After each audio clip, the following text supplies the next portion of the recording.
ശ്രദ്ധിക്കുക. നമ്മൾ പൊളിറ്റിക്കൽ സയൻസിൻ്റെ 4ാമത്തെ ക്ലാസ്സിലേക്ക് കിടക്കുകയാണ്.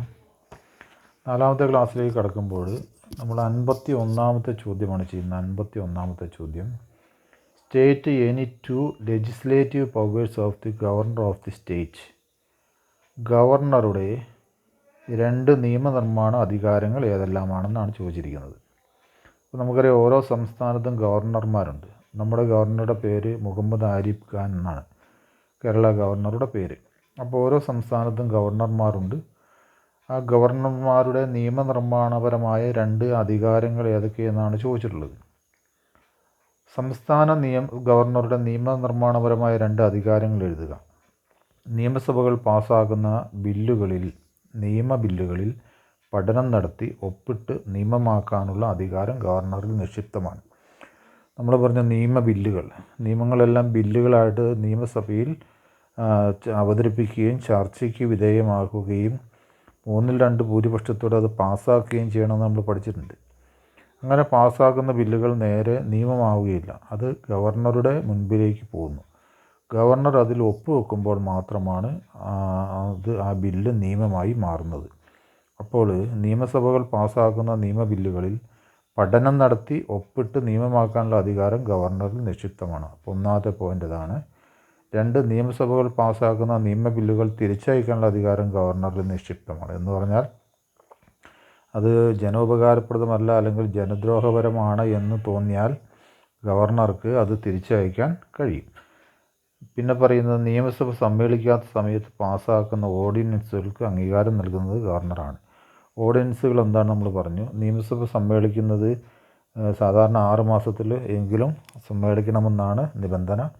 പക്ഷേ സമ്മേളനം കഴിഞ്ഞ് അടുത്ത സമ്മേളനത്തിൻ്റെ ഇടയ്ക്ക് എന്തെങ്കിലും അടിയന്തര സാഹചര്യം ഉണ്ടായി കഴിയുമ്പോൾ നിയമങ്ങൾ നിർമ്മിക്കേണ്ടി വരുന്നു. അങ്ങനെ പെട്ടെന്നുണ്ടാകുന്ന നിയമങ്ങളാണ് ഓർഡിനൻസ് എന്ന് പറയുന്നത്. അപ്പോൾ ഗവൺമെൻറ് കൊടുക്കുന്ന നിയമം ഗവർണർ അംഗീകരിക്കുകയും ഒപ്പുവെക്കുകയും ചെയ്യുന്നു. അങ്ങനെ വരുന്ന നിയമസഭ പാസ്സാക്കാതെ അല്ലെങ്കിൽ നിയമസഭാ സമ്മേളനത്തിൽ വെക്കാതെ പാസ്സാക്കിയെടുക്കുന്ന നിയമങ്ങളാണ് ഓർഡിനൻസുകൾ എന്ന് പറയുന്നത്. ഈ ഓർഡിനൻസുകൾക്കൊരു പ്രത്യേകത ഉണ്ട്. ഇത് പിന്നീട് നിയമസഭ സമ്മേളിക്കുമ്പോൾ ഈ ഓർഡിനൻസുകൾ ബില്ലുകളായി അവതരിപ്പിച്ച് ചർച്ചയ്ക്ക് വിധേയമായി ഭൂരിപക്ഷം നേടേണ്ടതുണ്ട്. അതാണ് അതിൻ്റെ ഒരു പ്രത്യേകത. അപ്പോൾ ഓർഡിനൻസുകൾ പാസ്സാക്കാനും നിയമബില്ലുകൾ തിരിച്ചയക്കാനും നിയമബില്ലുകളിൽ ഒപ്പുവെച്ച് നിയമമാക്കി മാറ്റാനും ആർക്കധികാരമുണ്ട്? സംസ്ഥാന ഗവർണർമാർക്ക് നിയമനിർമ്മാണപരമായ അധികാരങ്ങൾ ഉണ്ട് എന്നാണ് പറഞ്ഞത്. അടുത്ത, what is mean by single citizenship? എന്താണ് സിംഗിൾ സിറ്റിസൺഷിപ്പ്? ഏക പൗരത്വം എന്നാൽ എന്താണ്? ഇന്ത്യ ഒരു ഫെഡറൽ സംവിധാനം നിലനിൽക്കുന്ന രാജ്യമാണ്. നമ്മൾ പറഞ്ഞു ഇന്ത്യയിൽ ഒരു ഫെഡറൽ സംവിധാനമാണ്. എന്താണ് ഫെഡറൽ സംവിധാനം? നമ്മൾ പഠിച്ചു. എന്താ ഫെഡറൽ സംവിധാനം? ഒരു കേന്ദ്ര ഗവൺമെൻറ്, രാജ്യത്തെ മുഴുവൻ ബാധിക്കുന്ന കേന്ദ്ര ഗവൺമെൻറ്റും അതുപോലെ തന്നെ സ്വയംഭരണാവകാശമുള്ള സംസ്ഥാന ഗവൺമെൻറ്റുകളും നിലനിൽക്കുന്ന സംവിധാനത്തെയാണ് ഫെഡറൽ സംവിധാനം എന്ന് വിളിക്കുന്നത്. ഒരു സംസ്ഥാനത്തെ പൗരന്മാർക്ക് ആ സംസ്ഥാനത്തിൻ്റെ പൗരത്വമല്ല ലഭിക്കുന്നത്, ഇന്ത്യൻ പൗരത്വമാണ് ലഭിക്കുന്നത്. അതാണ് ഏക പൗരത്വമുള്ള രാജ്യമാണ് ഇന്ത്യ എന്ന് പറയുന്നത്. എന്ന് പറഞ്ഞാൽ നമ്മൾ കേരളത്തിൽ താമസിക്കുന്നു, നമുക്ക് കേരളത്തിലെ പൗരത്വവും ഇന്ത്യയുടെ പൗരത്വവും അങ്ങനെ 2 പൗരത്വമല്ല, നമുക്കെല്ലാം ലഭിക്കുന്നത് ഇന്ത്യൻ പൗരത്വമാണ്, ഏക പൗരത്വം ആണ്. ഓക്കെ, ഇനി 53ാമത്തെ ചോദ്യം ശ്രദ്ധിക്കുക. Mention any 2 primary duties of the citizen. ഒരു പൗരൻ്റെ ഏറ്റവും പ്രധാനപ്പെട്ട 2 ഉത്തരവാദിത്വങ്ങൾ എഴുതാനാണ് പറഞ്ഞിട്ടുള്ളത്. Mention any 2 primary duties of the citizen. നമുക്കറിയാം, പൗരന്മാർക്ക് അവകാശങ്ങളുള്ള പോലെ തന്നെ ഉത്തരവാദിത്വങ്ങളുമുണ്ട്. അവകാശങ്ങളുടെ മറുപുറമാണ് ഉത്തരവാദിത്വം എന്ന് പറയുന്നത്. അപ്പോൾ പ്രധാനപ്പെട്ട 2 ഡ്യൂട്ടീസ്, ചുമതലകൾ എന്താണെന്ന് ചോദിച്ചിട്ടുള്ളത്. രാജ്യത്തോട് കൂറും ബഹുമാനവും പുലർത്തുക, നികുതി നൽകുക, ദേശീയ ഗാനത്തോടും ദേശീയ പതാകയോടും ബഹുമാനം കാണിക്കുക. പതാക എന്നാണ് എഴുതിയിട്ടുള്ളത്, അത് തെറ്റിയിട്ട് പതാക എന്നാകണം. ദേശീയ പതാകയോടും ബഹുമാനം കാണിക്കുക. അപ്പോൾ കൂടുതൽ വിവരിക്കേണ്ടതില്ല, 3 ഉത്തരവാദിത്തങ്ങൾ നമ്മൾ പറയുകയുണ്ടായി. അടുത്ത 54ാമത്തെ ചോദ്യം, evaluate any 2 efforts made by India to resolve the separatist problem in Sri Lanka. Separatist എന്ന് പറഞ്ഞാൽ എന്താണ്? വിഘടനവാദം അല്ലെങ്കിൽ വേർതിരിവ്. അപ്പോൾ ശ്രീലങ്കയിലെ സെപ്പറാലിസ്റ്റ് പ്രോബ്ലം പരിഹരിക്കാൻ വേണ്ടി ഇന്ത്യ എടുത്തിട്ടുള്ള 2 ശ്രമങ്ങളെ വിവരിക്കാനാണ് പറഞ്ഞിട്ടുള്ളത്. നമ്മൾ പറഞ്ഞത് ശ്രീലങ്കയിൽ സിംഹള വംശജരും തമിഴ് വംശജരും തമ്മിൽ നിരന്തരമായ പോരാട്ടങ്ങളായിരുന്നു. ഇതിൻ്റെ ഭാഗമായിക്കൊണ്ട് അവിടെ വലിയ ആഭ്യന്തര കലാപങ്ങൾ നടക്കുകയുണ്ടായി. അപ്പോൾ ഇതൊരു വംശീയ പ്രശ്നമായിരുന്നു. 2 വംശങ്ങൾ തമ്മിലുള്ള, അവിടെ തന്നെയുള്ള 2 വംശങ്ങൾ തമ്മിലുള്ള പ്രശ്നങ്ങളായിരുന്നു. അപ്പോൾ ശ്രീലങ്കയിലെ വംശീയ പ്രശ്നങ്ങൾ പരിഹരിക്കാൻ ഇന്ത്യ നടത്തിയ 2 ശ്രമങ്ങൾ വിവരിക്കാനാണ് പറഞ്ഞിട്ടുള്ളത്. ഒന്ന്, ശ്രീലങ്കയിലെ തമിഴ് വംശജരോട് സിംഹള വംശജർ കാണിച്ചിരുന്ന വിവേചനം അവസാനിപ്പിക്കാൻ ഇന്ത്യ ഇടപെടൽ നടത്തി. 1987 ശ്രീലങ്കൻ തമിഴ് പോരാട്ടം അവസാനിപ്പിക്കാൻ ഇന്ത്യ ഗവൺമെൻറ് ആദ്യമായി ഇടപെടൽ നടത്തി. ഇന്ത്യ ശ്രീലങ്കയുമായി ഒരു കരാർ ഒപ്പുവെച്ചു. ഈ കരാറിൽ ഒപ്പുവെച്ചത് രാജീവ് ഗാന്ധിയും ശ്രീലങ്കൻ പ്രസിഡൻ്റായിരുന്ന ജയവർദ്ധനയും ആയിരുന്നു. രണ്ടാമത്തെ ശ്രമം നടത്തിയത് ശ്രീലങ്കൻ ഗവൺമെൻറ്റും തമിഴരും തമ്മിലുള്ള ബന്ധങ്ങളെ സുസ്ഥിരമാക്കാനും സമാധാനം സ്ഥാപിക്കാനുമായി ഒരു സൈന്യത്തെ ഇന്ത്യ ഗവൺമെൻറ് അയച്ചു കൊടുത്തു. അപ്പോൾ 2 കാര്യങ്ങൾ ഓർത്തിരിക്കുക. ശ്രീലങ്കയുമായി ഒരു കരാർ ഒപ്പുവെച്ചു, അതുപോലെ തന്നെ ശ്രീലങ്കയിലേക്ക് ഒരു സൈന്യത്തെ അയച്ചു കൊടുത്തു. ഈ 2 ശ്രമങ്ങളാണ് ശ്രീലങ്കയിലെ ആഭ്യന്തര പ്രശ്നങ്ങൾ പരിഹരിക്കാൻ വേണ്ടി ഇന്ത്യ എടുത്തിട്ടുള്ള മുൻകൈകളെന്ന് പറയുന്നത്. അടുത്തത് 55-ാമത്തെ പോയിന്റ് ശ്രദ്ധിക്കുക. 55-ാമത്തെ ചോദ്യം, mention any 2 initiatives taken by India come close to China after independence.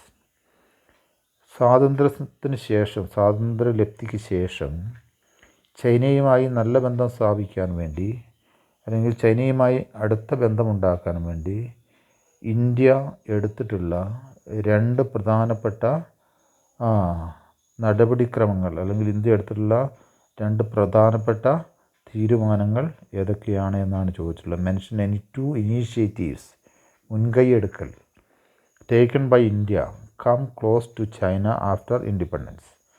ചൈനയുമായുള്ള അടുത്ത ബന്ധം പുലർത്താൻ സ്വാതന്ത്ര്യാനന്തരം ഇന്ത്യ നടത്തിയ 2 ശ്രമങ്ങൾ വിവരിക്കുക. ആൻസർ പറയുന്നത് 1988 രാജീവ് ഗാന്ധി ചൈന സന്ദർശിച്ചു. ആരാണ് രാജീവ് ഗാന്ധി? രാജീവ് ഗാന്ധി അന്ന് ഇന്ത്യയുടെ പ്രധാനമന്ത്രിയായിരുന്നു.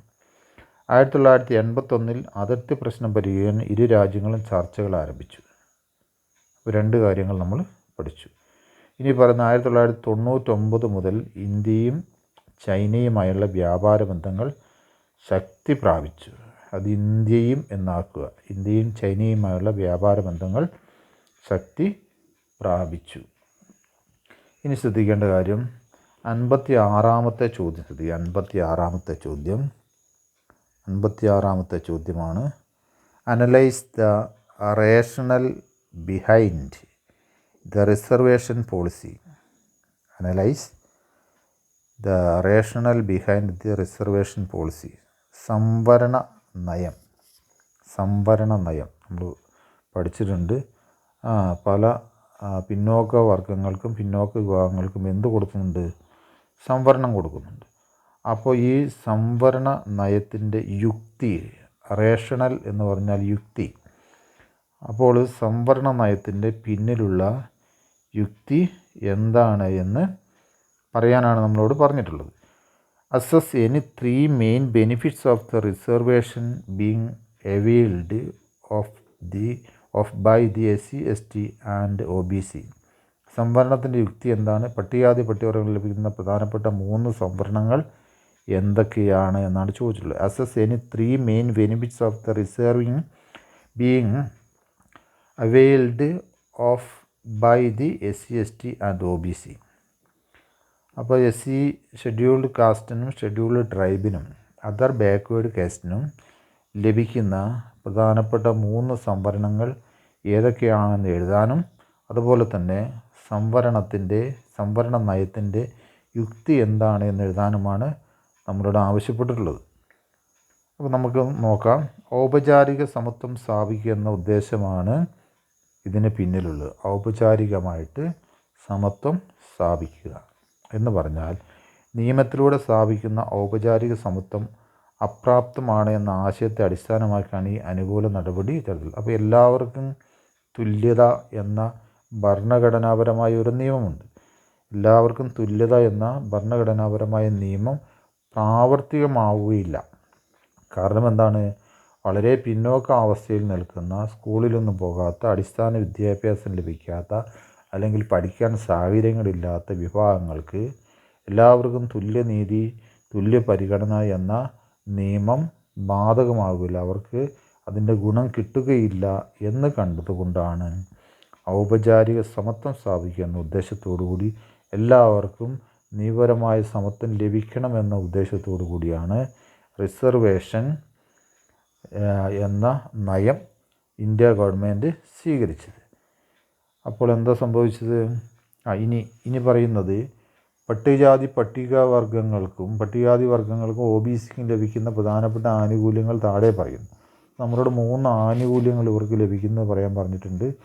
പഠനത്തിന് സ്കോളർഷിപ്പുകൾ നമുക്കറിയാം, അതുപോലെ തന്നെ ഹോസ്റ്റൽ സൗകര്യങ്ങൾ, വിദ്യാഭ്യാസ സ്ഥാപനങ്ങളിൽ സംവരണം, സർക്കാർ ജോലികളിൽ സംവരണം എന്നിവയാണ് പ്രധാനപ്പെട്ട സംവരണങ്ങൾ അല്ലെങ്കിൽ അവർക്ക് ലഭിക്കുന്ന പ്രധാനപ്പെട്ട ആനുകൂല്യങ്ങൾ. കുറേ ആനുകൂല്യങ്ങളുണ്ട്. അപ്പോൾ നമ്മളോട് 3 എണ്ണമാണ് ചോദിച്ചിട്ടുള്ളത്.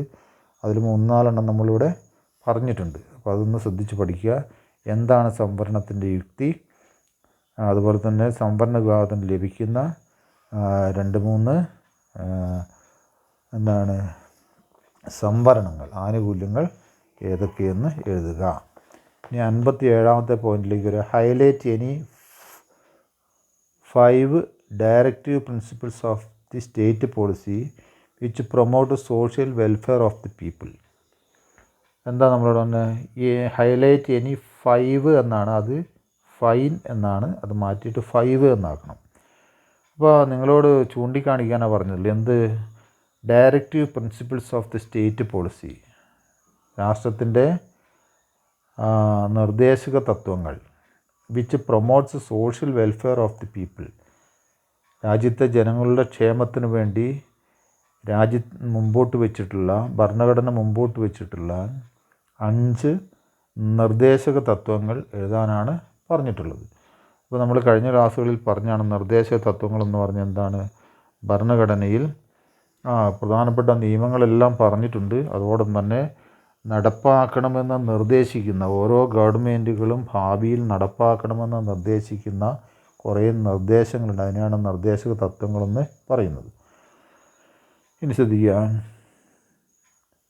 നിർദ്ദേശക തത്വങ്ങളിൽ സോഷ്യലിസ്റ്റ് തത്വങ്ങളാണ് സാമൂഹ്യക്ഷേമത്തിന് ഊന്നൽ നൽകുന്നത്. അപ്പോൾ നിർദ്ദേശ തത്വങ്ങളിൽ സോഷ്യലിസ്റ്റ് തത്വങ്ങളെന്ന് പറയുന്ന തത്വങ്ങളുണ്ട്.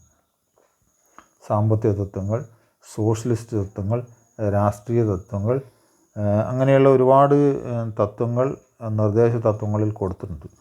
അപ്പോൾ നമ്മുടെ മനുഷ്യൻ്റെ അല്ലെങ്കിൽ സമൂഹത്തിൻ്റെ ക്ഷേമത്തെ ആസ്പദമാക്കിക്കൊണ്ടുള്ള തത്വങ്ങൾ നിലനിൽക്കുന്നത് ഏത് ഭാഗത്താണ്? സോഷ്യലിസ്റ്റ് തത്വങ്ങളിലാണ്.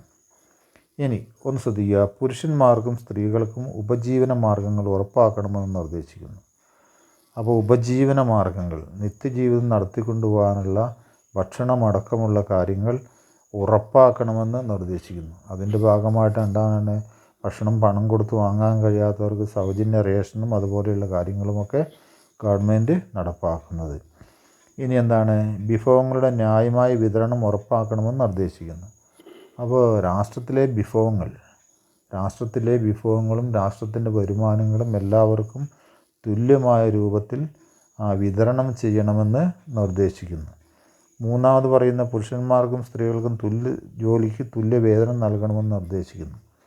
അപ്പോൾ പുരുഷനും സ്ത്രീക്കും, സ്ത്രീ എന്നോ പുരുഷനെന്നോ വ്യത്യാസമില്ലാതെ ഒരേ ജോലി ചെയ്യുന്ന 2 പേർക്കും ഒരേ കൂലി കൊടുക്കണമെന്ന് നിർദ്ദേശിക്കുന്നു. അതുപോലെ തന്നെ കുട്ടികൾ ആരോഗ്യപരമായ രീതിയിലും സ്വാതന്ത്ര്യത്തിൻ്റെയും അന്തസ്സിൻ്റെയും സാഹചര്യങ്ങളിലും വളരണമെന്നും ചൂഷണത്തിൽ നിന്നും ധാർമ്മികവും ഭൗതികവുമായ അവഗണനകളിൽ നിന്നും മോചിതരാകണമെന്നും നിർദ്ദേശിക്കുന്നു. കുട്ടികളെ സംബന്ധിച്ചിടത്തോളം കുട്ടികൾക്ക് അന്തസ്സോടെയും സ്വാതന്ത്ര്യത്തോടെയും നല്ല സാഹചര്യത്തിൽ വളരാനുള്ള അവസരം ഒരുക്കണമെന്നും കുട്ടികളെ എല്ലാവിധത്തിലുള്ള ചൂഷണങ്ങളിൽ നിന്നും ധാർമ്മികവും ഭൗതികവുമായ അവഗണനകളിൽ നിന്നും അല്ലെങ്കിൽ മാറ്റി നിർത്തലിൽ നിന്നും മോചിതരാക്കണമെന്നും നിർദ്ദേശിക്കുന്നു.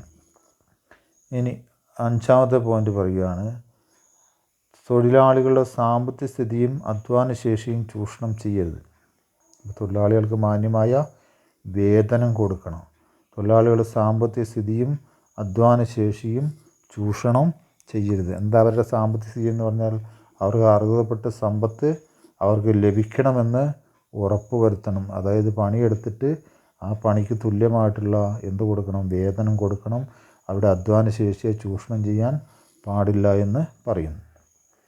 58ാമത്തെ ചോദ്യത്തിലേക്ക് നമ്മൾ കിടക്കുകയാണ്. Examine the statement that liberalism as a philosophy is full of tension and contradictions എന്ന് പറഞ്ഞെന്താണ്? ലിബറലിസം എന്ന തത്വത്തിൻ്റെ ആശയപരമായ സാധ്യതയും വൈരുദ്ധ്യവും വിവരിക്കുക. ലിബറലിസം എന്ന് പറഞ്ഞാൽ എന്താണ്? സ്വാതന്ത്ര്യമാണ്. സ്വാതന്ത്ര്യം. അപ്പോൾ ലിബറലിസം എന്ന വാക്കിൻ്റെ അർത്ഥം തന്നെ സ്വതന്ത്രമായ സ്വാതന്ത്ര്യം എന്നാണ്. അപ്പോൾ നമ്മളോട് statement that liberalism as a philosophy, ഒരു ഫിലോസഫി എന്ന രൂപത്തിൽ, തത്വം എന്ന രൂപത്തിൽ ലിബറലിസം അല്ലെങ്കിൽ സ്വാതന്ത്ര്യവാദം എന്ന് പറയുന്ന സംഭവം എന്താണ്? Is full of tension and contradiction, ഒരുപാട് വൈരുദ്ധ്യങ്ങളും അതുപോലെ തന്നെ എന്താണ് വിരുദ്ധതയും ഉൾക്കൊള്ളുന്നതാണ്. അത് നമ്മളോട് ഒന്ന് ന്യായീകരിക്കാനാണ് പറഞ്ഞിട്ടുള്ളത്, അല്ലെങ്കിൽ ഒരു പ്രസ്താവന നടത്താനാണ് പറഞ്ഞിട്ടുള്ളത്. അപ്പോൾ എന്താ പറയുന്നത്? ലിബറലിസം എന്ന ഒരു രാഷ്ട്രീയ തത്വശാസ്ത്രം എന്ന നിലയിൽ ലിബറലിസം ഒരു ആശയം മാത്രമല്ല, അതൊരു മൂല്യം കൂടിയാണ്. കേവലം ഒരു തത്വശാസ്ത്രമല്ല അതെന്തും കൂടിയാണ്, അതൊരു മൂല്യം കൂടിയാണ്. അഭിപ്രായങ്ങളും വിശ്വാസങ്ങളും ഉയർത്തിപ്പിടിക്കാനോ പ്രകടിപ്പിക്കാനുള്ള മാനുഷികമായ അവകാശങ്ങളുടെ ഒരു തത്വശാസ്ത്രപരമായ സ്വാതന്ത്ര്യ പ്രഖ്യാപനമാണ് ലിബറലിസം. വിശ്വാസങ്ങളും അഭിപ്രായങ്ങളും പ്രകടിപ്പിക്കാനും ഉയർത്തിപ്പിടിക്കാനുമുള്ള ഒരു സ്വാതന്ത്ര്യ പ്രഖ്യാപനമാണ് ലിബറലിസം എന്ന തത്വശാസ്ത്രം. അവകാശങ്ങളും അഭിപ്രായങ്ങളും വ്യക്തി സ്വാതന്ത്ര്യവും ഇല്ലാതിരുന്ന ഒരു പശ്ചാത്തലത്തിൽ നിന്നാണ് ലിബറലിസത്തിൻ്റെ ആശയത്തിന് തുടക്കമായത്. അപ്പോൾ ഒരു അഭിപ്രായം പ്രകടിപ്പിക്കാനോ അതുപോലെ തന്നെ വ്യക്തി സ്വാതന്ത്ര്യമോ ഒന്നുമില്ലാതിരുന്ന, അവകാശങ്ങളോ ഒന്നുമില്ലാതിരുന്ന ഒരു കാലഘട്ടത്തിലാണ് എന്തുയർന്നു വന്നത്? ലിബറലിസം അല്ലെങ്കിൽ സ്വാതന്ത്ര്യം എന്ന തത്വശാസ്ത്രപരമായ ആശയം ഉയർന്നു വന്നത്. അപ്പോൾ എന്താ നമ്മൾ പറഞ്ഞു വന്നത്? ഇത് കേവലം ഒരു ആശയം മാത്രമല്ല, ഇത് മഹത്തായ ഒരു മൂല്യമാണ്. ഇത് ഒരു മനുഷ്യകുലത്തിൻ്റെ അടിസ്ഥാനപരമായ ഒരു ആശയം ആണ് എന്നാണ് പറയുന്നത്. സ്വാതന്ത്ര്യം എത്രമാത്രമെന്ന ചോദ്യമാണ് ഇതിൻ്റെ വൈരുദ്ധ്യത്തിൻ്റെ തുടക്കം. അപ്പോൾ സ്വാതന്ത്ര്യം വേണമെന്ന് പറയുന്നുണ്ട്. അപ്പോൾ നമ്മളെ ചോദ്യത്തിൽ പറയുന്നുണ്ട് full of tension and contradictions എന്ന് പറഞ്ഞാൽ വൈരുദ്ധ്യം എന്നാണ്. അപ്പോൾ എന്താണ് ഇതിൻ്റെ വൈരുദ്ധ്യം? ലിബറലിസത്തിൻ്റെ വൈരുദ്ധ്യം എന്ന് പറഞ്ഞ് എത്ര സ്വാതന്ത്ര്യം വേണമെന്ന ചോദ്യം തുടങ്ങുമ്പോഴാണ് അതിൻ്റെ വൈരുദ്ധ്യം ആരംഭിക്കുന്നത്. പാരമ്പര്യങ്ങളും മൂല്യങ്ങളും കാറ്റിൽ പറത്തുന്ന സ്വാതന്ത്ര്യത്തിൻ്റെ അടിസ്ഥാനം ചോദ്യപ്പെടുന്ന യാഥാസ്ഥിതികവാദവും മനുഷ്യാവകാശം സ്വാതന്ത്ര്യം എന്ന പുരോഗമന കാഴ്ചപ്പാടും തമ്മിലുള്ള വൈരുദ്ധ്യമാണ് ഇതിൻ്റെ ആശയ സംഘടനം എന്ന് പറയുന്നത്. ഇപ്പോൾ പുരോഗമനവാദികൾ പറയുന്ന സ്വാതന്ത്ര്യം എത്രയും ആവാം, അത് മനുഷ്യാവകാശം എന്ന പേരിൽ, മനുഷ്യൻ്റെ സ്വാതന്ത്ര്യം മനുഷ്യാവകാശം എന്ന പേരിൽ പുരോഗമനവാദികൾ സ്വാതന്ത്ര്യത്തെ ഒരുപാട് പുകഴ്ത്തുമ്പോൾ എന്താണ് പാരമ്പര്യവാദികൾ അഥവാ യാഥാസ്ഥിതികവാദികൾ എന്ത് ചെയ്യുന്നു? പണ്ടുണ്ടായിരുന്ന മൂല്യങ്ങളും അതുപോലെ തന്നെ പാരമ്പര്യങ്ങളും ആചാരങ്ങളും അനുഷ്ഠാനങ്ങളും കാറ്റിൽ പറത്തിക്കൊണ്ട് സ്വാതന്ത്ര്യത്തിൻ്റെ പേരിൽ അവയെല്ലാം നഷ്ടപ്പെടുകയാണ്, അതിൻ്റെ എല്ലാം മൂല്യം നഷ്ടപ്പെടുകയാണ് എന്ന് അവർ വാദിക്കുന്നു. അപ്പോൾ സ്വാതന്ത്ര്യം വേണമെന്ന് പുരോഗമനവാദികളും അതല്ല സ്വാതന്ത്ര്യത്തിന് പരിധി വേണമെന്ന് യാഥാസ്ഥിതികവാദികളും വാദിക്കുന്നതാണ് ഇവ തമ്മിലുള്ള കോൺട്രാഡിക്ഷൻ അല്ലെങ്കിൽ വൈരുദ്ധ്യമെന്ന് പറയുന്നത്. അടുത്ത 59ാമത്തെ ചോദ്യം why is there a need to create awareness about environmental protection explain. സിമ്പിളായിട്ടുള്ള ചോദ്യമാണ്, എല്ലാ പരീക്ഷയും ചോദിക്കുന്നതാണ്, നമുക്ക് ഒരുപാട് പഠിക്കാതെ തന്നെ എഴുതാൻ കഴിയും. Why is there a need, ഇവിടെ ഒരു ആവശ്യം എന്തുകൊണ്ടാണ്? എന്ത് ചെയ്യാൻ വേണ്ടി? Create awareness about environmental protection, പാരിസ്ഥിതികമായ സംരക്ഷണത്തിന് ഒരു അവബോധമുണ്ടാക്കേണ്ടതിൻ്റെ ആവശ്യം എന്താണ്? എക്സ്പ്ലെയിൻ. അപ്പോൾ നമ്മളോട് ചോദിച്ചിരിക്കുന്നതാണ് പരിസ്ഥിതി സംരക്ഷണത്തിൻ്റെ ആവശ്യകത വിവരിക്കുക. എല്ലാ സമൂഹങ്ങൾക്കും പാരിസ്ഥിതികമായ ഒരു അടിത്തറയുണ്ട്. ഭൗതികവും ജീവശാസ്ത്രപരമായ വ്യവസ്ഥകളുടെയും പ്രക്രിയകളുടെയും ശൃംഖലയാണ് പരിസ്ഥിതി എന്ന് പറയുന്നത്. പർവ്വതങ്ങളും നദികളും സമതലങ്ങളും സമുദ്രങ്ങളും ബന്ധങ്ങളും ജീവജാലങ്ങളും പരിസ്ഥിതിയുടെ ഭാഗമാണ്. അപ്പോൾ പരിസ്ഥിതി എന്ന് പറയുന്നത് എന്താണ്? ഒരു ജീവശാസ്ത്രപരമായ വ്യവസ്ഥകളുടെയും പ്രക്രിയകളുടെയും ഒരു ശൃംഖലയാണ് പരിസ്ഥിതി എന്ന് പറയുന്നത്. അതിനകത്ത് എന്തൊക്കെ ഉൾപ്പെടുന്നു? പർവ്വതങ്ങളും നദികളും സമതലങ്ങളും സമുദ്രങ്ങളും ജീവജാലങ്ങളുമെല്ലാം ഉൾപ്പെടുന്നു. അതാണ് അവ തമ്മിലുള്ള ബന്ധങ്ങളും ജീവജാലങ്ങളും എല്ലാം ഉൾപ്പെടുന്നു എന്നാണ് പറഞ്ഞിട്ടുള്ളത്. അപ്പോൾ പരിസ്ഥിതി എന്താണെന്ന് നമുക്ക് മനസ്സിലായി. ലോകത്തിൻ്റെ തന്നെ നിലനിൽപ്പിന് ഭീഷണിയാവുന്ന അനേകം പരിസ്ഥിതി പ്രശ്നങ്ങൾ ആഗോള സമൂഹം നേരിടുന്നുണ്ട്. അവയുടെ പ്രാധാന്യവും തീവ്രതയും ഓരോരുത്തരെയും ബോധ്യപ്പെടുത്തേണ്ടത് നമ്മുടെ കർത്തവ്യമാണ്. വിഭവശോഷണം, മലിനീകരണം, ആഗോളതാപനം, ജനിതക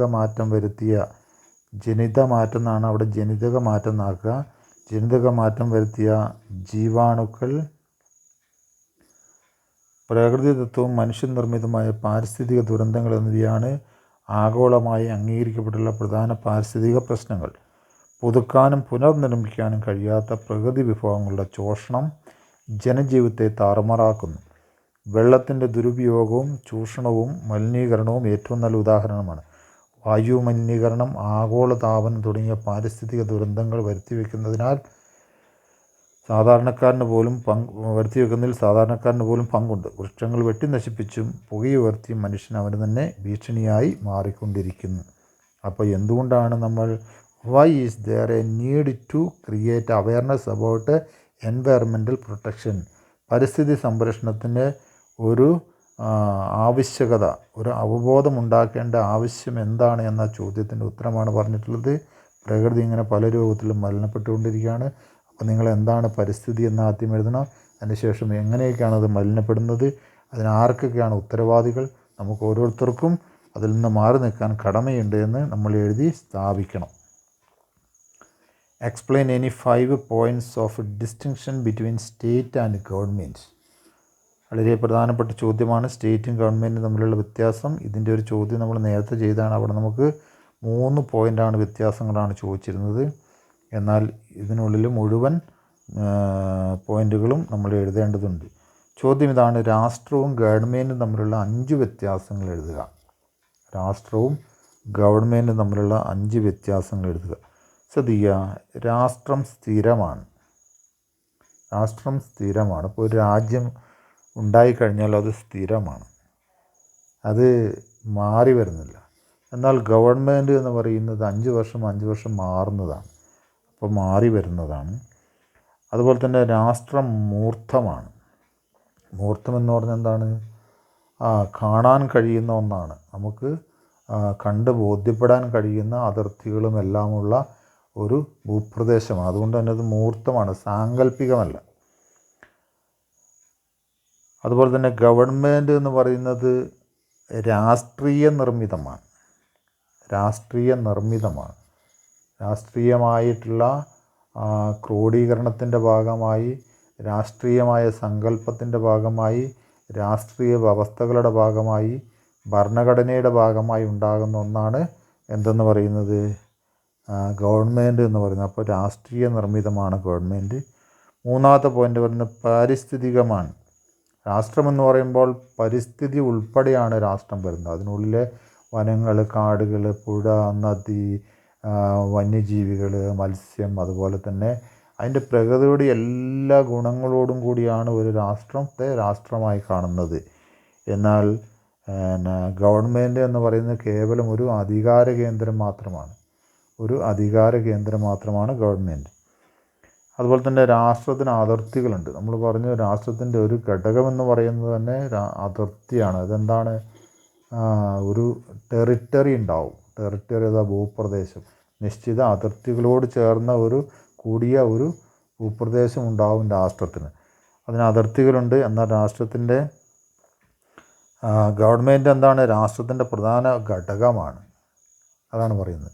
അപ്പോൾ നമ്മൾ കഴിഞ്ഞ ക്ലാസ്സിൽ പറഞ്ഞതാണെന്ന് തോന്നുന്നു, ഈ രാഷ്ട്രത്തിന് 4 ഘടകങ്ങളുണ്ട്. രാഷ്ട്രത്തിൻ്റെ 4 ഘടകങ്ങൾ: 1 ടെറിട്ടറി, അതായത് ഭൂപ്രദേശം; 2 ജനങ്ങൾ; 3 ഗവൺമെൻറ്; 4 പരമാധികാരം എന്ന് നമ്മൾ പഠിക്കുന്നുണ്ട്. അപ്പോൾ രാഷ്ട്രത്തിൻ്റെ ഒരു പ്രധാനപ്പെട്ട ഘടകമാണ് ഗവൺമെൻറ്. രാഷ്ട്രമുണ്ടായതുകൊണ്ട് കാര്യമില്ല, അത് സജീവമാകണമെങ്കിൽ അവിടെ ഒരു ഘടകം കൂടി പ്രവർത്തിക്കണം. അതാണ് ഗവൺമെൻറ് എന്ന് പറയുന്നത്. അപ്പോൾ എന്താണ്? ഗവൺമെൻറ് രാഷ്ട്രത്തിൻ്റെ ഒരു പ്രധാന ഘടകമാണ്. ഇനി രാഷ്ട്രത്തിന് 4 ഘടകങ്ങളുണ്ട്. ഇപ്പോൾ പറഞ്ഞതാണ് നമ്മൾ 4 ഘടകങ്ങൾ. എന്താണ്? ഭൂപ്രദേശം, ജനങ്ങൾ, പരമാധികാരം, അതുപോലെ തന്നെ ഗവൺമെൻറ്. ഈ ഗവൺമെൻറ്റിൻ്റെ ഒരു പ്രത്യേകത എന്താണ്? രാഷ്ട്രത്തിൻ്റെ സംരക്ഷണമാണ് ഗവൺമെൻറ് ഉദ്ദേശിക്കുന്നത്. അപ്പോൾ രാഷ്ട്രമെന്ന സങ്കല്പത്തിന് സ്വയം പ്രതിരോധിക്കാൻ കഴിയില്ല. അപ്പോൾ രാഷ്ട്രത്തെ സംരക്ഷിച്ച് നിർത്തുന്ന സംരക്ഷകനാണ് ഗവൺമെൻറ് എന്ന് പറയുന്നത്. അപ്പോൾ ഈ അത്രയും പോയിൻറ്റുകൾ അങ്ങനെ തന്നെ വരച്ച് എഴുതേണ്ടതാണ്, രാഷ്ട്രവും ഗവൺമെൻറ്റും തമ്മിലുള്ള വ്യത്യാസങ്ങൾ ചോദിച്ചാൽ. വെൻ അടുത്ത 61ാമത്തെ ചോദ്യമാണ്. When and how was the national human rights commission of India constituted? ദേശീയ മനുഷ്യാവകാശ കമ്മീഷൻ, അതാണ് നാഷണൽ ഹ്യൂമൻ റൈറ്റ് കമ്മീഷൻ എന്ന് പറയുന്നത്. ദേശീയ മനുഷ്യാവകാശ കമ്മീഷൻ. അപ്പോൾ എന്താണ്? എപ്പോഴാണ്, എങ്ങനെയാണ് നമ്മുടെ ദേശീയ മനുഷ്യാവകാശ കമ്മീഷൻ ഇന്ത്യയിൽ ആരംഭിച്ചത് എന്നാണ് ചോദിച്ചിട്ടുള്ളത്. ദേശീയ മനുഷ്യാവകാശ കമ്മീഷനെ കുറിച്ച് എഴുതുക. നിലവിലുള്ള നിയമങ്ങൾ മനുഷ്യൻ്റെ അവകാശങ്ങളെ സംരക്ഷിക്കാൻ പര്യാപ്തമല്ല എന്ന വീക്ഷണത്തിൽ നിന്നാണ് ദേശീയ മനുഷ്യാവകാശ കമ്മീഷൻ്റെ ആരംഭം. അപ്പോൾ എന്തുകൊണ്ടാണ് എന്ന് നമ്മളോട് ചോദിച്ചിട്ടുണ്ട്. നിലവിലുള്ള നിയമങ്ങൾ മനുഷ്യൻ്റെ സംരക്ഷണത്തിന് പര്യാപ്തമല്ല എന്ന ബോധ്യത്തിൽ നിന്നാണ് എന്തുണ്ടായത്? ദേശീയ മനുഷ്യാവകാശ കമ്മീഷൻ ഉണ്ടായത്. 1993 മനുഷ്യാവകാശ സംരക്ഷണ നിയമമാണ്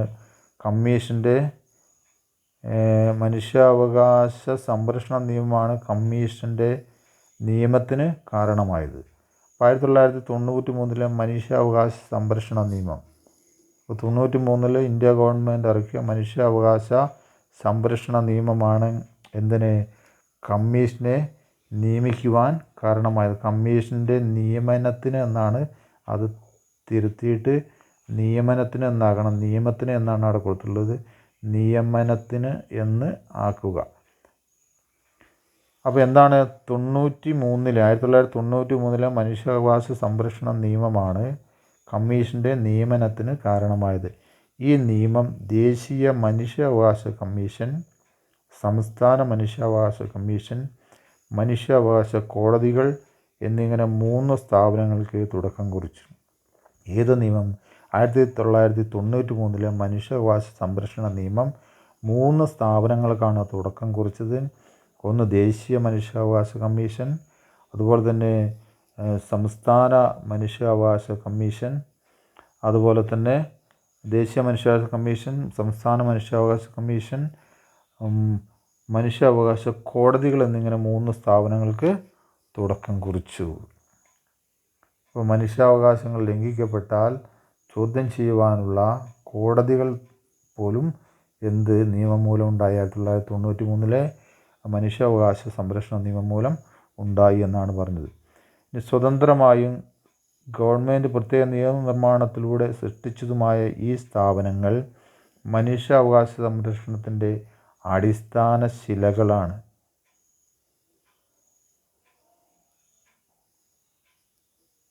NHRC ജീവിത സ്വാതന്ത്ര്യം, തുല്യത, അന്തസ്സ് എന്നിവയുമായി ബന്ധപ്പെട്ട ഒരു മനുഷ്യൻ്റെ അവകാശങ്ങളും ഉറപ്പു നൽകുന്ന സ്ഥാപനം എന്നതാണ്. ഇന്ത്യയാണ് തെക്കേ ഏഷ്യൻ രാജ്യങ്ങളിൽ ആദ്യം മനുഷ്യാവകാശ കമ്മീഷനെ നിയമിച്ച രാജ്യം. NHRC എന്നവിടെ വായിച്ചു, നാഷണൽ ഹ്യൂമൻ റൈറ്റ്സ് കമ്മീഷൻ എന്നതിൻ്റെ ഷോർട്ട് ഫോമാണ്. ദേശീയ മനുഷ്യാവകാശ കമ്മീഷൻ എന്നതിൻ്റെ ഷോർട്ട് ഫോമാണ് പറഞ്ഞിട്ടുള്ളത്. എന്താണ്? ജീവിതം, സ്വാതന്ത്ര്യം, തുല്യത, അന്തസ്സ് എന്നിവയുമായി ബന്ധപ്പെട്ട ഒരു മനുഷ്യൻ്റെ എല്ലാ അവകാശങ്ങളും ഉറപ്പു നൽകുന്ന സ്ഥാപനം എന്നാണ് മനുഷ്യാവകാശ കമ്മീഷനെ വിളിക്കുന്നത്. ഒരു പ്രത്യേകത എന്ന് വെച്ചാൽ ഇന്ത്യയാണ് തെക്കേ ഏഷ്യൻ രാജ്യങ്ങളിൽ ആദ്യ മനുഷ്യാവകാശ കമ്മീഷനെ നിയമിച്ച രാജ്യം. അപ്പോൾ മനുഷ്യാവകാശ കമ്മീഷനെക്കുറിച്ച് എവിടെ ചോദിച്ചാലും അത്രയുമെങ്കിലും എഴുതി വെക്കണം. അടുത്ത 62ാമത്തെ ചോദ്യമാണ്, what is mean by non alignment? നമ്മൾ മുൻപാഠങ്ങളിലൊക്കെ പറഞ്ഞതാണ് ചേരിചേരാ നയം. എന്താണ് ചേരിചേരാ നയം? Explain India's role in the non alignment movement. ചേരിചേരാ നയം വിവരിക്കുക. ചേരിചേരാ നയത്തിലെ ഇന്ത്യയുടെ പങ്ക് വിവരിക്കുക. ഇന്ത്യയുടെ വിദേശ നയത്തിൻ്റെ അടിസ്ഥാന തത്വങ്ങളിലൊന്നാണ് ചേരിചേരാ നയം. അപ്പോൾ ഇന്ത്യ ഒരുപാട് രാജ്യങ്ങളുമായി വിദേശ നയം രൂപീകരിക്കുന്നുണ്ട്. എല്ലാ വിദേശ നയത്തിലെ എല്ലാ ഫോറിൻ പോളിസിയിലും ഇന്ത്യ സ്വീകരിച്ചിട്ടുള്ള ഒരു നിലപാട് എന്ന് പറയുന്നത് ചേരിചേരാ നയമാണ്. ഒരു രാജ്യങ്ങളുമായി അമിതമായ കൂട്ടുകെട്ടോ അല്ലെങ്കിൽ ഏതെങ്കിലും രാജ്യങ്ങളുടെ കൂട്ടിൽ പങ്കാളിയാവുകയോ ചെയ്യുന്നില്ല. എല്ലാവരുമായിട്ട് തുല്യ അകലവും തുല്യ അടുപ്പവും പാലിക്കുക എന്നതാണ് ഇന്ത്യയുടെ നയം. അന്താരാഷ്ട്ര സമൂഹത്തിന് ഇന്ത്യ നൽകിയിട്ടുള്ള മികച്ച സംഭാവനയാണിത്. ചേരിചേരാ നയത്തിന് രൂപം നൽകാൻ ഇന്ത്യയെ പ്രേരിപ്പിച്ച 2 ഘടകങ്ങളുണ്ടായിരുന്നു. എന്താണ് ചേരിചേരാ നയം സ്വീകരിക്കാൻ ഇന്ത്യയെ പ്രേരിപ്പിച്ച ഘടകങ്ങൾ? 1. കോളനികളിലെ സ്വാതന്ത്ര്യ സമരങ്ങൾ. അപ്പോൾ ബ്രിട്ടൻ്റെ കോളനിയായിരുന്നു ഇന്ത്യ എന്ന് നമുക്ക് മനസ്സിലായി. ഒരുപാട് രാജ്യങ്ങൾ ലോകത്ത് ബ്രിട്ടൻ്റെ കോളനിയായിരുന്നു. അപ്പോൾ കോളനികളിലെ സ്വാതന്ത്ര്യത്തിന് വേണ്ടിയിട്ടുള്ള സമരങ്ങൾ ഇന്ത്യക്ക് സ്വാതന്ത്ര്യലബ്ധിക്ക് ശേഷം ആരുടെയും പക്ഷം പിടിക്കേണ്ടതില്ല എന്നൊരു ബോധ്യത്തെ കൊടുത്തു. ഇനി 2ാമത്തെ ശീതസമരം. എന്താണ് ശീതസമരമെന്ന് നമ്മൾ പറയുകയുണ്ടായി. ശീതസമരം എന്ന് പറഞ്ഞാൽ 2ാം ലോകമഹായുദ്ധത്തിന് ശേഷം, നമ്മൾ കഴിഞ്ഞ ക്ലാസ്സിൽ പറഞ്ഞാണ്, 2ാം ലോകമഹായുദ്ധത്തിൻ്റെ അന്ത്യത്തിൽ ആരംഭിച്ച ഒരു പ്രക്രിയയാണ് ശീതസമരം എന്ന് പറയുന്നത്. അപ്പോൾ എന്താണ് അങ്ങനെ ഉണ്ടാവാൻ കാരണം? അത് നമ്മളൊന്ന് ചുരുക്കി പറയാം.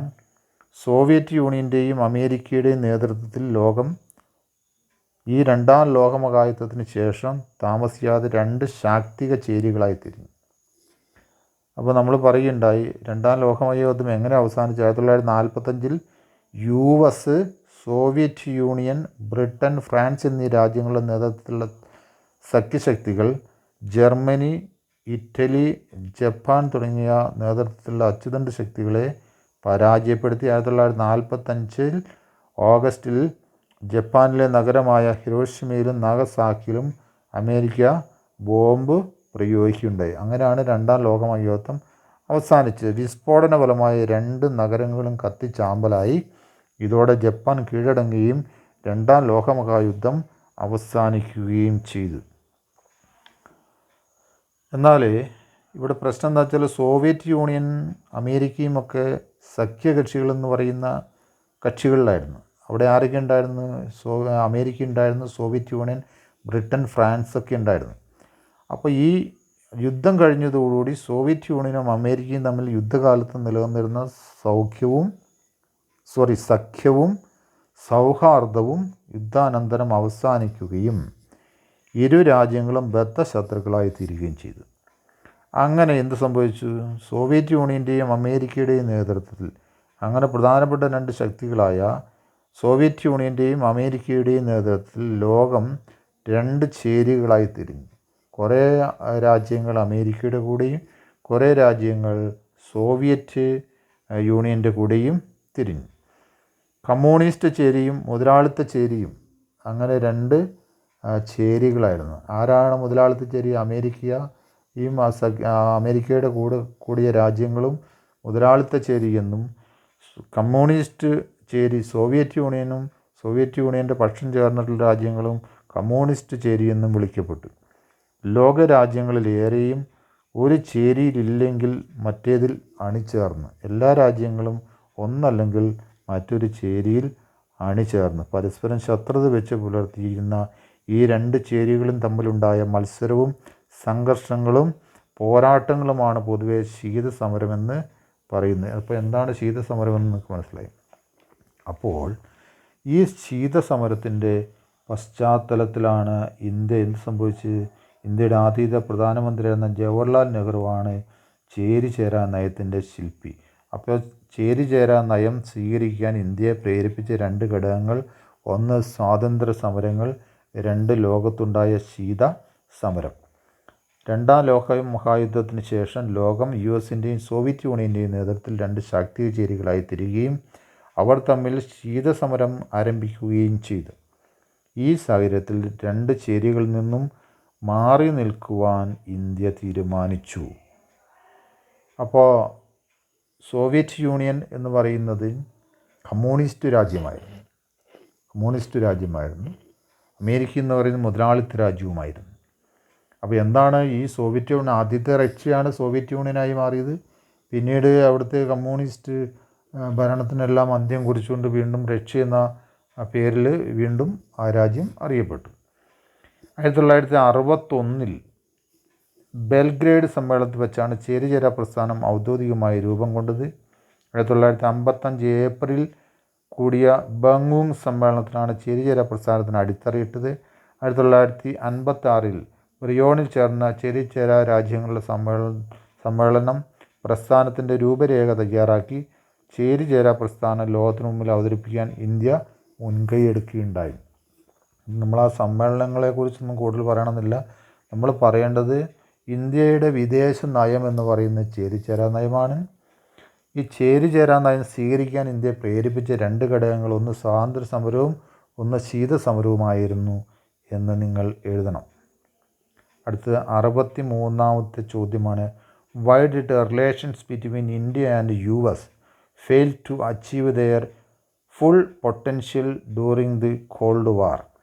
ശീതസമരകാലത്ത് ഇന്ത്യയും അമേരിക്കയും തമ്മിലുള്ള ബന്ധങ്ങളിൽ വിള്ളൽ സംഭവിച്ചതിന് 4 കാരണങ്ങൾ എഴുതാനാണ് പറഞ്ഞത്. 4 കാരണങ്ങൾ എഴുതാൻ.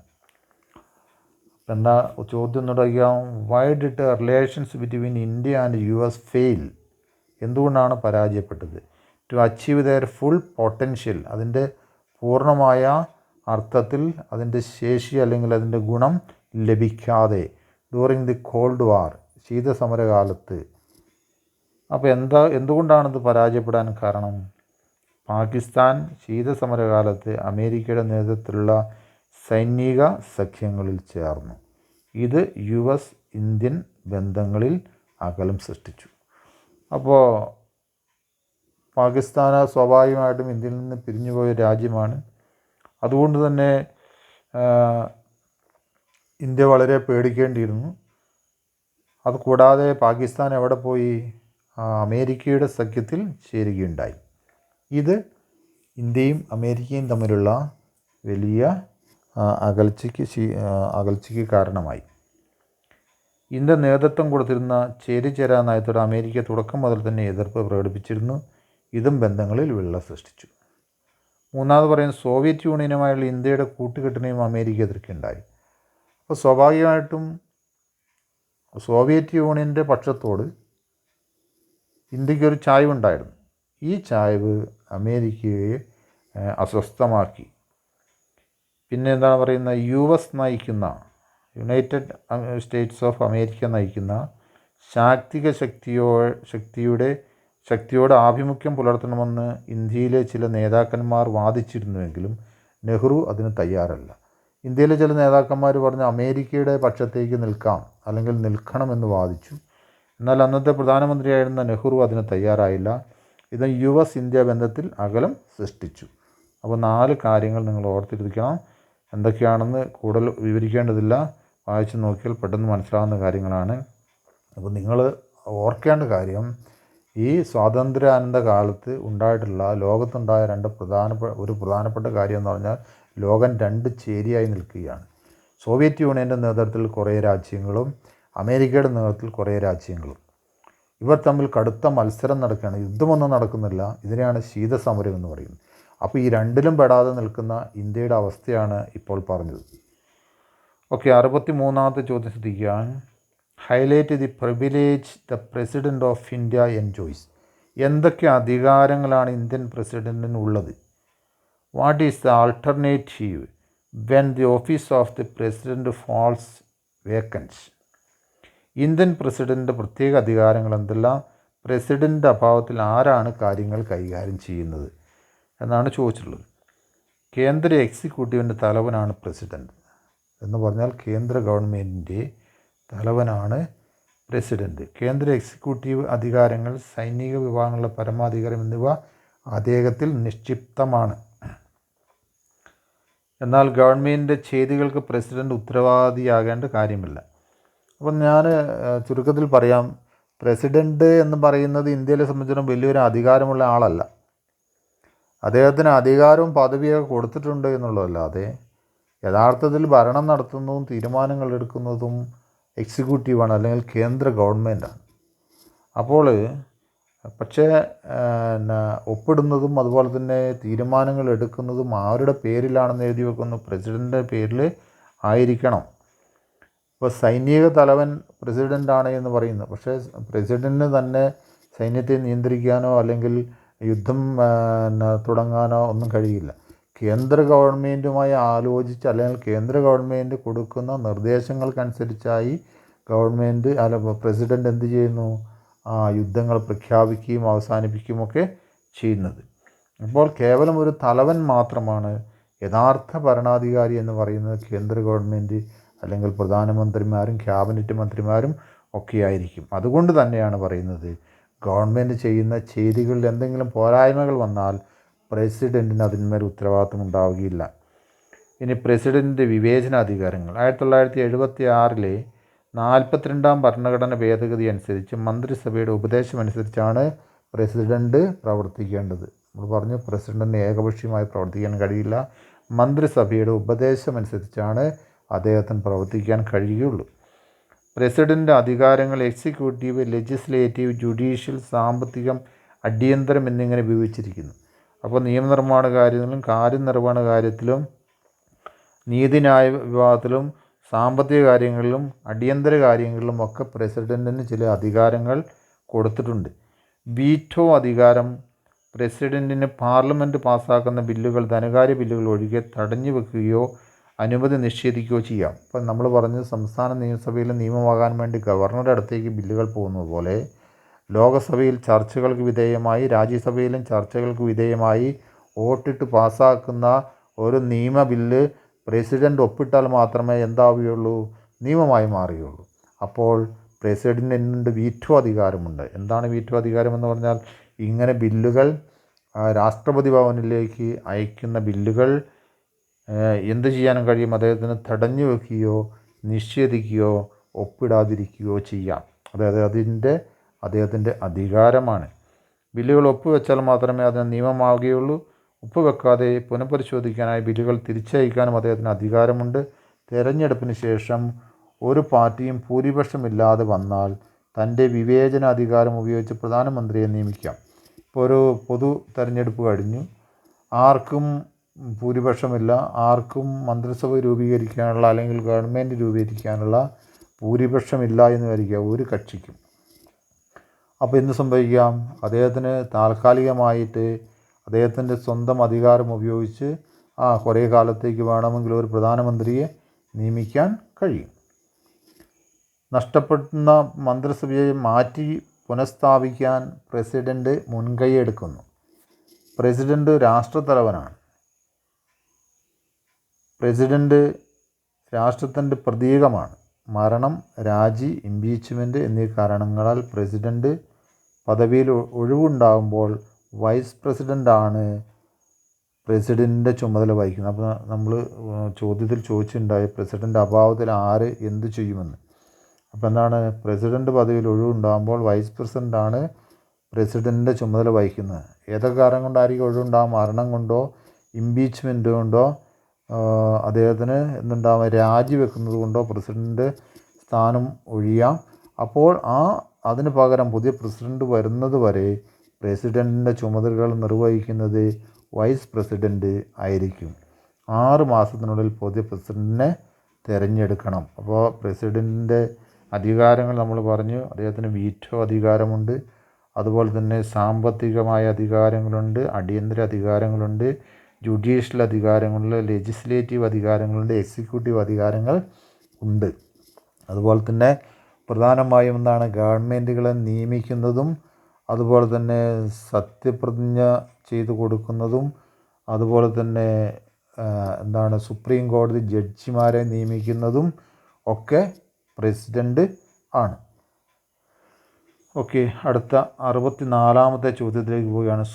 Explain the procedure of appointment and removal of the judges of the supreme court of India. ഇന്ത്യയിലെ സുപ്രീം കോടതിയിലെ ജഡ്ജിമാരുടെ നിയമനം അതുപോലെ തന്നെ അവരെ നീക്കം ചെയ്യൽ എന്നിവയെ സംബന്ധിച്ച നടപടിക്രമങ്ങൾ പ്രൊസീജിയേഴ്സ് എന്തൊക്കെയാണെന്നാണ് ചോദിച്ചിട്ടുള്ളത്. Explain the procedures of appointment and removal of the judge of the supreme court of India. Supreme കോടതി ജഡ്ജിമാരുടെ നിയമനവും നീക്കം ചെയ്യലും വിവരിക്കുക. പ്രസിഡൻ്റാണ് സുപ്രീം കോടതി ജഡ്ജിമാരെ നിയമിക്കുന്നത്. സുപ്രീം കോടതി ചീഫ് ജസ്റ്റിസായി നിയമിക്കപ്പെടേണ്ടത് സുപ്രീം കോടതിയിലെ ഏറ്റവും സീനിയർ ജഡ്ജിനെ ആയിരിക്കണം. നിലവിലുള്ള ചീഫ് ജസ്റ്റിസുമായി കൂടിയാലോചിച്ചാണ് ഇത് ചെയ്യുന്നത്. അപ്പോൾ പ്രസിഡൻ്റ് ഒരു ദിവസം രാവിലെ ഇന്നയാളെ ആക്കിയിരിക്കുന്നു എന്ന് പറയുകയല്ല, എന്ത് ചെയ്യുന്നു, നിലവിലുള്ള പിരിഞ്ഞു പോകുന്ന ചീഫ് ജസ്റ്റിസുമായി ആലോചിച്ചിട്ടാണ് ആളെ സെലക്ട് ചെയ്യുന്നത്. എപ്പോഴും എങ്ങനെയായിരിക്കും കീഴ്വഴക്കം, ഏറ്റവും കൂടുതൽ സീനിയറായിട്ടുള്ള ജഡ്ജിനെ ആയിരിക്കും ചീഫ് ജസ്റ്റിസായി നിയമിക്കുന്നത്. ഇനി എന്താണ് പറയുന്നത്, ഇപ്പോൾ മന്ത്രിസഭയുടെ നിർദ്ദേശം കൂടി പരിഗണിക്കാറുണ്ട്. ഇപ്പോൾ ചീഫ് ജസ്റ്റിസിൻ്റെ മാത്രമല്ല, ഇപ്പോൾ മന്ത്രിസഭയുടെ നിർദ്ദേശം കൂടി പരിഗണിച്ചിട്ടാണ് എന്ത് ചെയ്യുന്നത്, ചീഫ് ജസ്റ്റിസിനെ പ്രസിഡൻ്റ് നിയമിക്കുന്നത്. സുപ്രീം കോടതിയിലെയും ഹൈക്കോടതിയിലെയും ജഡ്ജിമാരെ നീക്കം ചെയ്യുന്നത് സാധാരണയായി തെളിയിക്കപ്പെട്ട സ്വഭാവ ദൂഷ്യമോ ശാരീരികമായ അയോഗ്യതയുടെ പേരിലോ ആയിരിക്കും.